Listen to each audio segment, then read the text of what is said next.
আসসালামু আলাইকুম। আমরা সকলে জানি যে একজন মুসলিম হিসেবে আমাদের লাইফে দোয়া কতটা গুরুত্বপূর্ণ। আর এই দোয়ার মাধ্যম দিয়ে আমরা প্রতিটা বান্দা আল্লাহ তাআলার সবথেকে নিকটবর্তী হতে পারি, যেটিকে বলা যায় সাপ্লিকেশন is the weapon of believers. অর্থাৎ দোয়া হচ্ছে বিশ্বাসীদের অস্ত্র। কিন্তু দুঃখের বিষয় এটাই, আমাদের মধ্যে থাকা বেশিরভাগ মানুষই সঠিক উপায়ে দোয়া করতে পারে, আর যার ফলে বেশিরভাগ মানুষের দোয়া সঠিকভাবে কবুল হয় না এবং তারা দোয়া করার থেকে প্রতিনিয়ত ডিমোটিভেট হতে থাকে। সঠিক উপায়ে দোয়া করে আল্লাহ তাআলার কাছ থেকে নিজ চাওয়া পাওয়াগুলো হাসিল করে নেওয়া, এটা এক ধরনের সব থেকে বড় আর্ট। কিন্তু দুর্ভাগ্যবশত আমরা বেশিরভাগ মানুষ এই আর্টটা করতে পারি না। দোয়া কবুলের কিছু নিয়ম আছে, যে নিয়মগুলো আজকে আমি আপনাদের সাথে শেয়ার করব। প্রথমত, সুযোগ থাকলে অজু অবস্থায় দোয়া করবে, কারণ আল্লাহ তাআলা বলেছেন, আমি নিজে পবিত্র এবং আমি চাই আমার বান্দারা পবিত্র অবস্থায় আমাকে ডাক দিই। দ্বিতীয়টি হচ্ছে, সুযোগ পেলে কেবলামুখী হয়ে দোয়া করবেন, কারণ কেবলামুখী হয়ে দোয়া করলে সেই দোয়া দ্রুত কবুল হওয়ার সম্ভাবনা থাকে।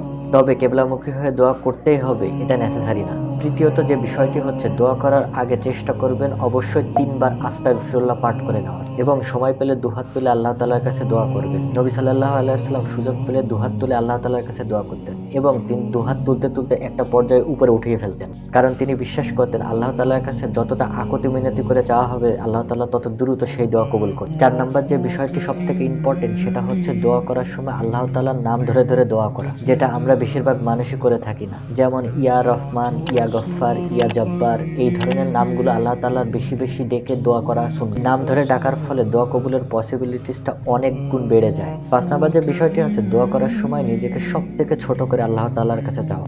দোয়ার মধ্যে নিজেকে এমনভাবে চাইবেন যেন মনে হয় আল্লাহ তাআলা আপনার মালিক এবং আপনি তার ছোট্ট গোলাম। এতে আল্লাহ তাআলা অনেক বেশি খুশি হন।